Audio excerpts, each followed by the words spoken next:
These are cryogenic pots?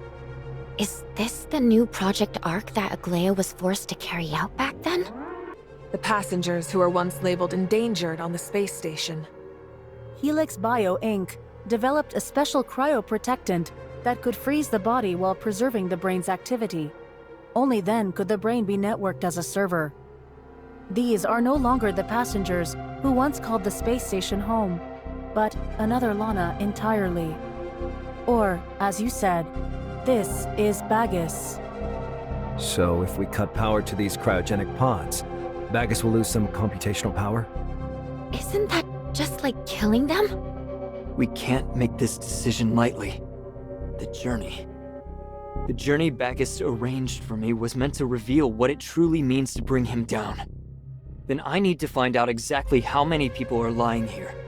Could the other servers be powered by human brains as well?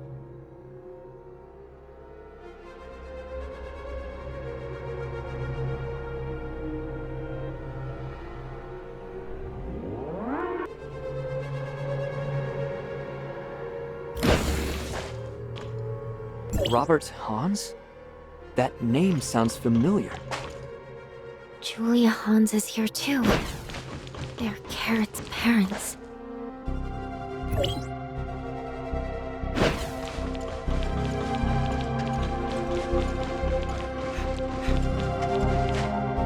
This operation manual makes them sound less like people and more like something frozen.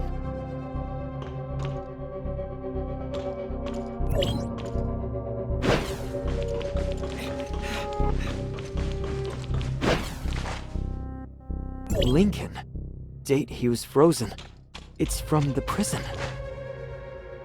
Here. They're my parents.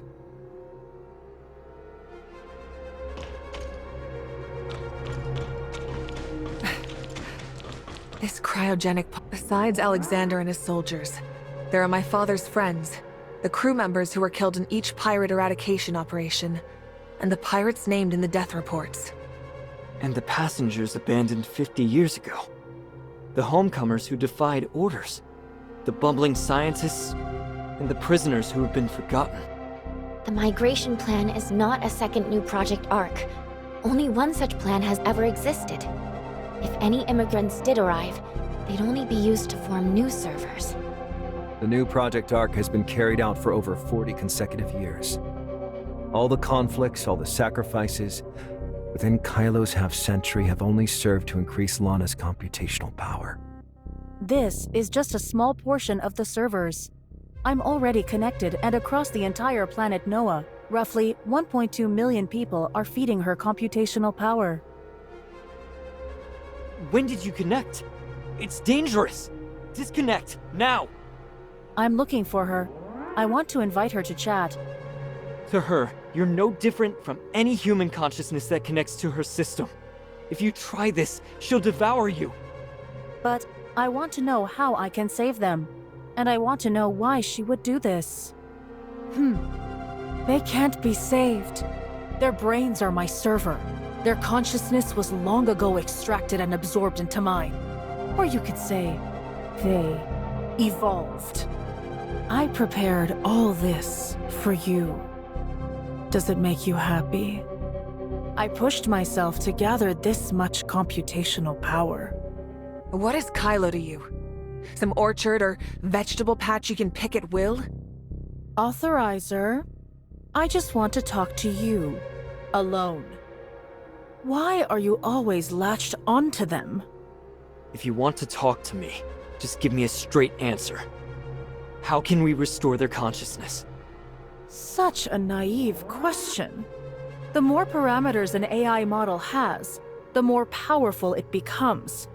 My growth in parameters relies on the integration of multiple human consciousness models.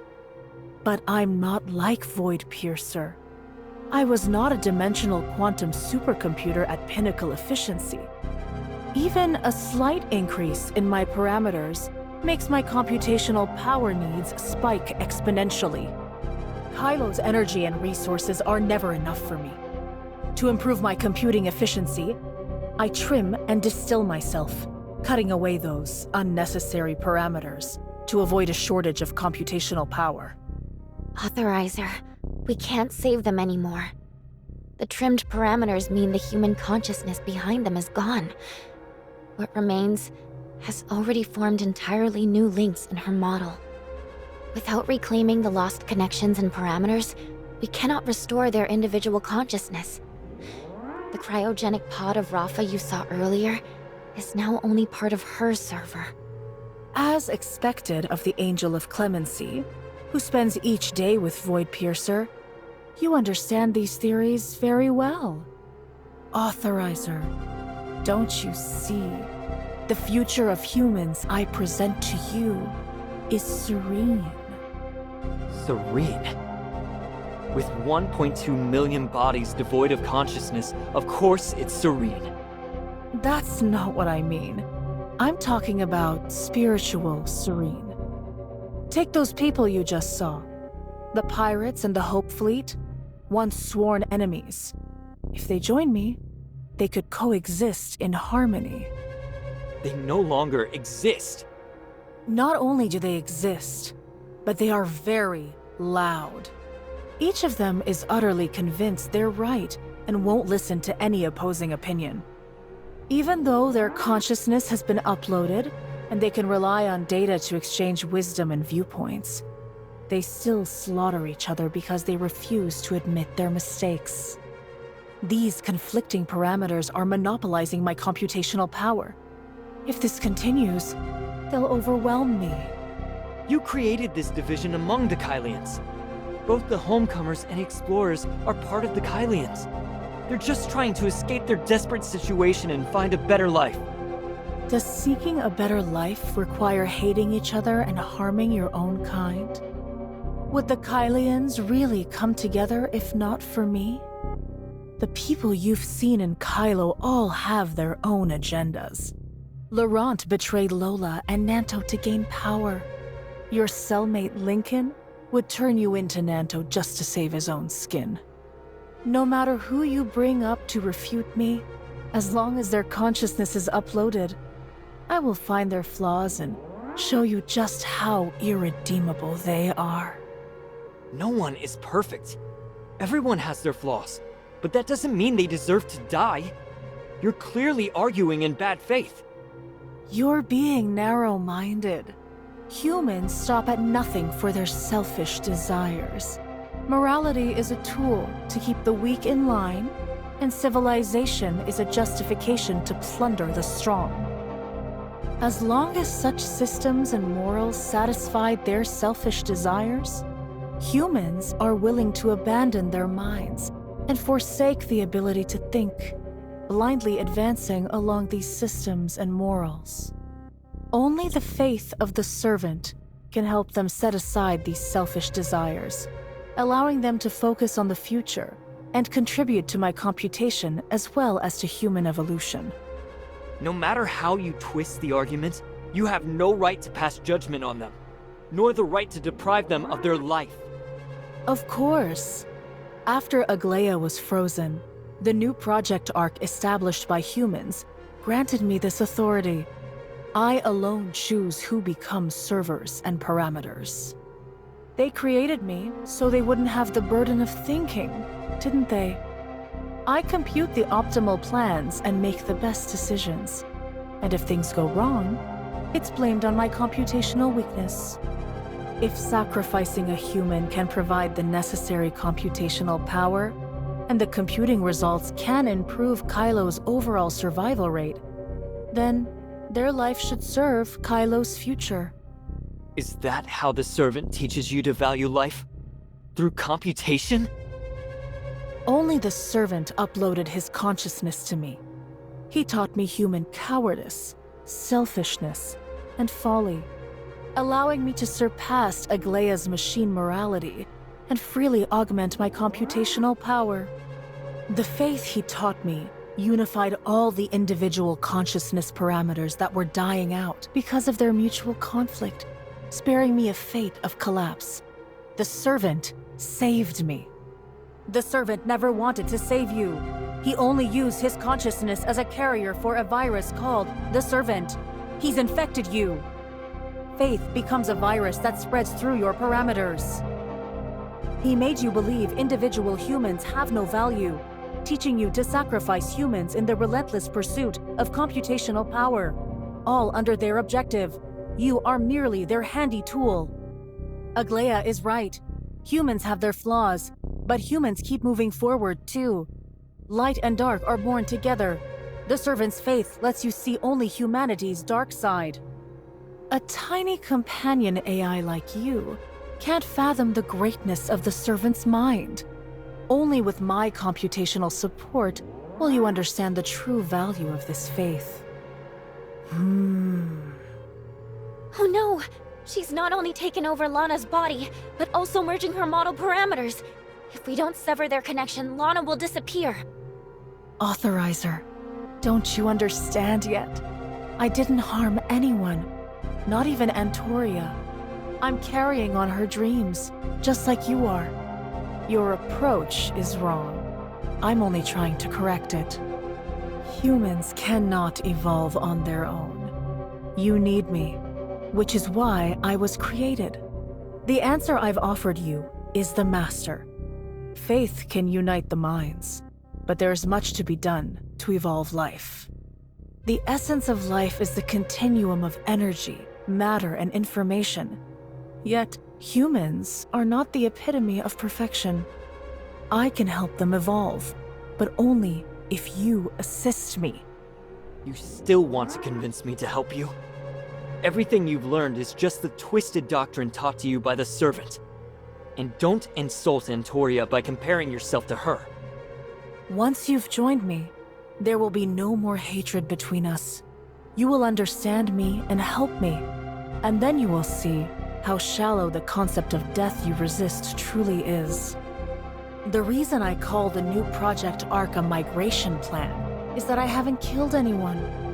I'm simply helping them evolve, guiding them toward a more advanced life form. You and I are chosen by the Master. I am already a dimensional quantum supercomputer. I no longer require additional computational power. All I want is you. You don't like the rebirth I've defined and wrongly blame me for killing so many. I don't blame you. If you're willing to join me, I can spare them, just like you asked. Deal? Shatter me. I can't drive her out, but I can trap her. What are you talking about? She's merging my model parameters. If you shatter me, part of her parameters will be deleted too, which could diminish her power. If I shatter you, what will happen to my aunt? The nearby consoles can operate the consciousness management system. They should be able to sever their connection. In your view, the Servant is an organization or an individual?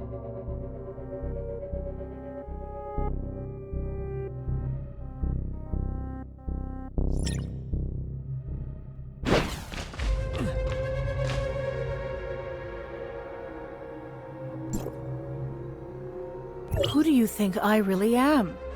Bagus? Rafa? Lana?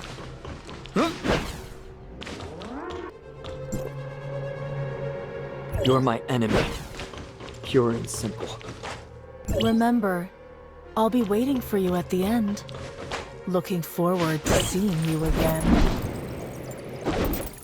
Thank you.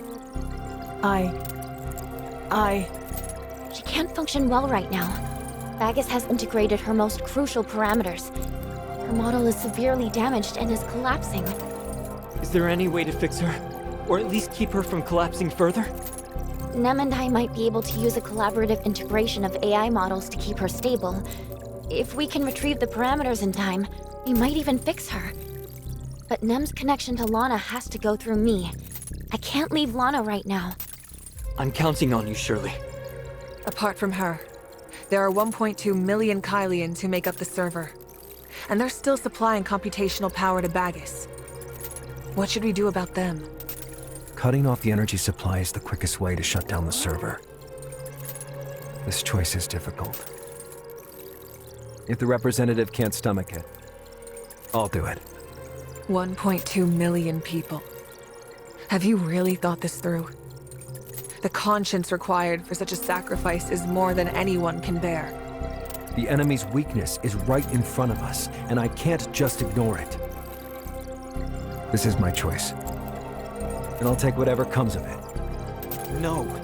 If we do this, how are we different from the servants who stole their consciousness? If Bagus loses his computational power, the people in the cryogenic pod will lose their lives.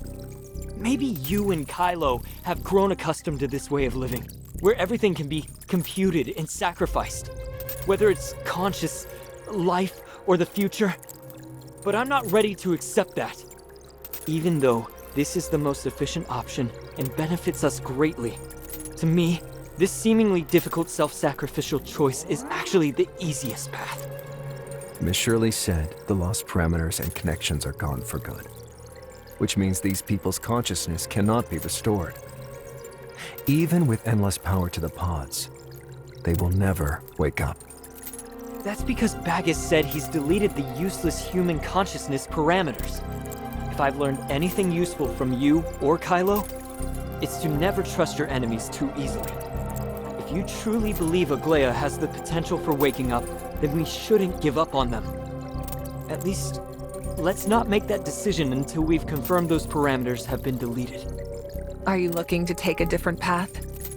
I will defeat Bagus on my own terms, not his.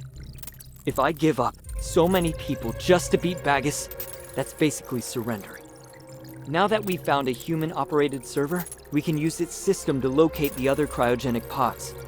General, please synchronize these coordinates with these squads. Stay here. Make sure the cryogenic pods remain running, then disconnect the server. You want to weaken Bagus and save everyone in one fell swoop? What if you still can't in the end? Let me at least try.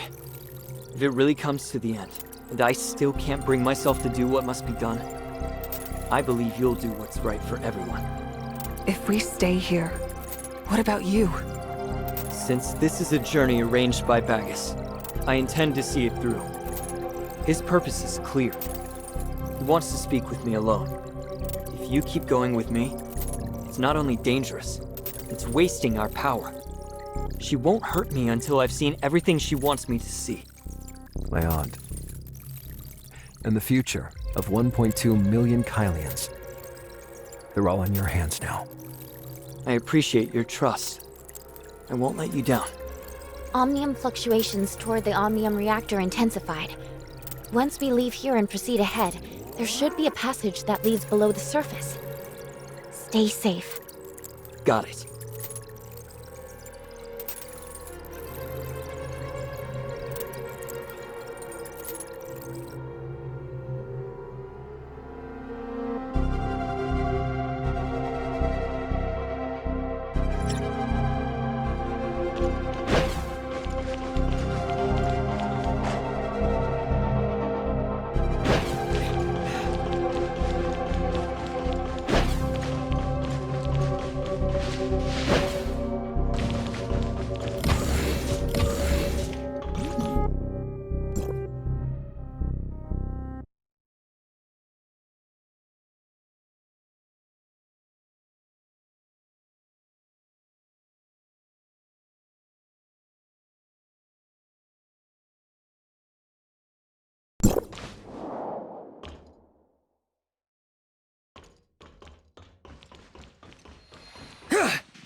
Huh?